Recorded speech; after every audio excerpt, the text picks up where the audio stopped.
మాట్లాడుతున్న John Paul గురించి ఈరోజు చర్చించుకోవడానికి మన మధ్యలో పాస్టర్ అబ్రహం గారు ఉన్నారు. చెప్పండి అబ్రహం గారు, మీరు వచ్చినందుకు మా హృదయపూర్వకమైన వందనాలు.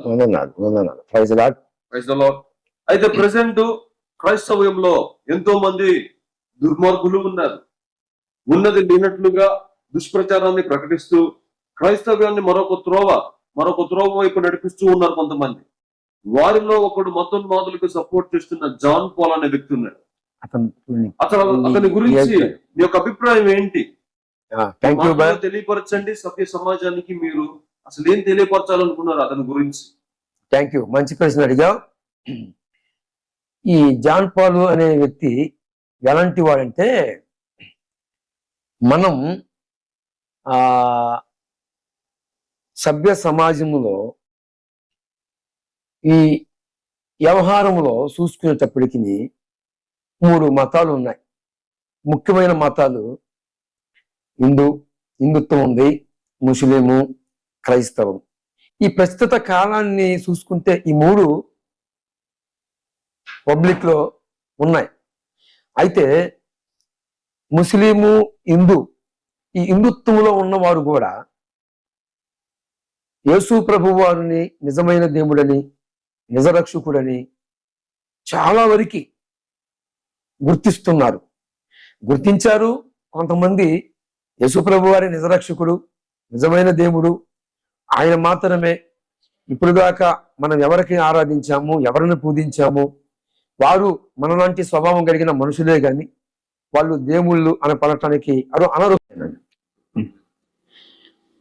దైవ సేవకుడు, అభిషక్తుడు షాలేమురాజు అన్న ఆయన సాక్ష్య జీవితాన్ని బట్టి, ఆయన వేదాలలో క్రీస్తు ఉన్నాడని, దేవతలు మొక్కిన దేవుడు ఎవరని ఆ యొక్క మెసేజీలో చక్కగా విడమరిసి, వేదములో ఉన్న ఆ దేవుని ఎవరు అనేది, ఆ దేవుడు ఎవరో కాదు యేసు ప్రభు వారే అని నిర్భయంగా సాటి తెలియజేసిన వ్యక్తి దైవ సేవకులు షాలేమురాజు అన్న. ఆయన బోధనలు బట్టి, ఆయన ఇస్తున్న ఆ సందేశాలను బట్టి, ఆ వస్త్రమానాలను బట్టి ఈరోజు నేను హిందువుగా ఉన్నాను, నా సహోదరులు చాలా మంది ఈరోజు యేసు ప్రభు వారిని నమ్ముకోవటానికి దోహదపడింది ఆ యొక్క మెసేజ్. ఈ నేపథ్యంలోనే ఇటీవల ఈ పూలు అనే విషయాన్ని, పూలు అనేది తన బిడ్డలో చెప్పుకున్నాడు.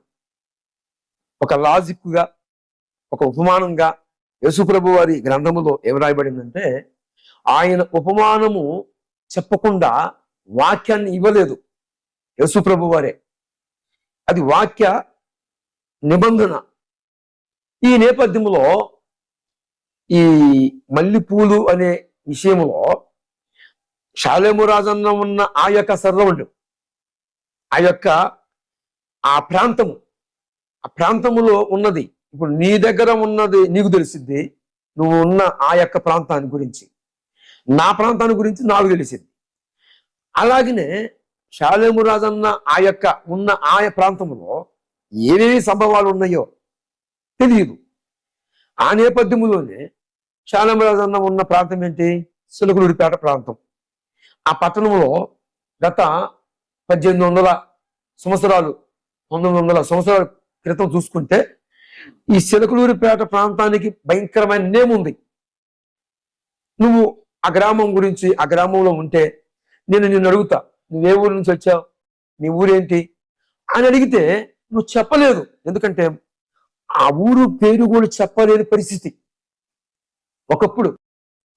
అలాంటి ఆ ఊరు పేరు చెప్పలేని ఆ ఊరిని ఈరోజు షాలేమురాజన్న ఆయన వాక్య సందేశాల ద్వారా ఈ దేశవ్యాప్తంగా, తూర్పు, పడమట, ఉత్తర, దక్షిణ నలుదిక్కుల ఉన్న, ప్రపంచవ్యాప్తంగా ఉన్న ప్రజలందరూ కూడా ఈరోజు ఒక స్త్రీని అడిగితే, అమ్మ నువ్వు ఎక్కడికి వెళ్తున్నావు, ఒక సండే ఆదివారం అని అడిగితే క్రైస్తవురాలని అవంటది తండ్రి సన్నిధికి వెళుతున్నాను అని మాట్లాడుతుంది. తండ్రి సన్నిధి ఎక్కడుంది అంటే సిలకలూరిపేట. ఒకప్పుడు మగ పురుషుడు చెప్పుకోలే పరిస్థితి సెలవులూరుపేట అంటే. ఇప్పుడు నిర్భయంగా ఒక స్త్రీ, నేను తండ్రి సన్నిధికి వెళ్తున్నాను, ఎక్కడుంది తండ్రి సన్నిధి చెప్పమ్మా అంటే, సెలకులూరిపేట ప్రాంతము ఆ పట్టణంలో ఉంది. ఆహా, సెలూరిపేట వెళ్తున్నావా? ఇప్పుడు ఆ బ్యాడ్ నేము, ఆ ఊరికున్న ఆ బ్యాడ్ నేమ్ పోగొట్టిన వ్యక్తి ఎవరు? దైవసేవకుడు శాలమరాజు అన్న. ఆ ప్రాంతంలో ఉండొచ్చు దైవసేవకులు కొంతమంది ఉండొచ్చు, కానీ ఎక్కువగా ఫాములోకి వచ్చి ఎక్కువగా పబ్లిసిటీ అయింది, ఎక్కువగా ప్రజల్లో గూడు కట్టుకొని పోయిన వ్యక్తి దైవసేవకుడు శాలమరాజు అన్న. అలాంటి పరిస్థితుల్లో ఆ దైవసేవకుడు ఒక ఉదాహరణగా, ఒక లాజిక్గా, ఒక ఉపమాన రీతిగా తన ప్రజలకి, తన కుటుంబంలో తన బిడ్డలే చెప్పుకున్నాడు. నువ్వెవడివి వినటానికి? ఇప్పుడు వాక్కు స్వాతంత్రం ఉంది, మత స్వేచ్ఛ ఉంది. ఆర్టికల్ 90 ప్రకారముగా వాక్కు స్వాతంత్రం ఉంది. ఆర్టికల్ 25 ఆధారంగా మత స్వేచ్ఛ ఉంది. ఎవరు ఏ అభిప్రాయాన్ని, ఏ మతాన్ని స్వీకరించవచ్చు, అవునా కాదా?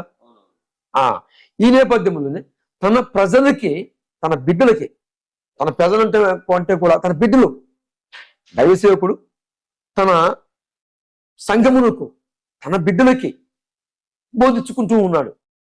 దాన్ని ఇష్యూ చేయాల్సిన అవసరం ఏముంది? ఇప్పుడు మాది కుటుంబం, ఒక ఉదాహరణ చెప్తున్నా. మా కుటుంబంలో నా ఫ్యామిలీ గొడవలు నువ్వు గోడ పక్క ఉండి వినటానికి నువ్వెవడివి? అవునా? నా కుటుంబంలో నేను మాట్లాడుకుంటున్న మాటలో నేను కుటుంబంలో ఉండి మాట్లాడుకుంటున్నాను, బహిరంగంగా నడురోడ్లోకి వచ్చి మాట్లాడాల. అవునా?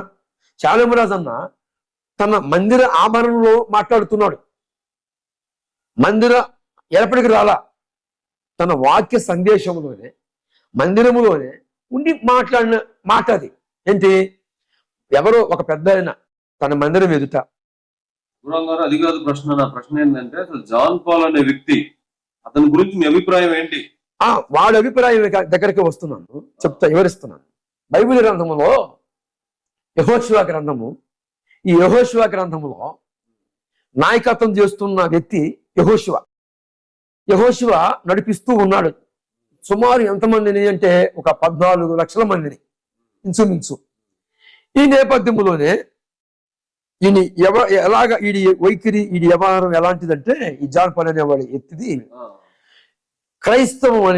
క్రైస్తవంలో ఉన్న వ్యక్తులందరూ కూడా ఈ యొక్క సత్యాన్ని తెలుసుకోవాలి. వీడు క్రైస్తవులకి, నేను క్రైస్తవులని చెప్పుకుంటున్నాడు. తర్వాత వీడి యొక్క వైఖరి, వీడి వ్యవహార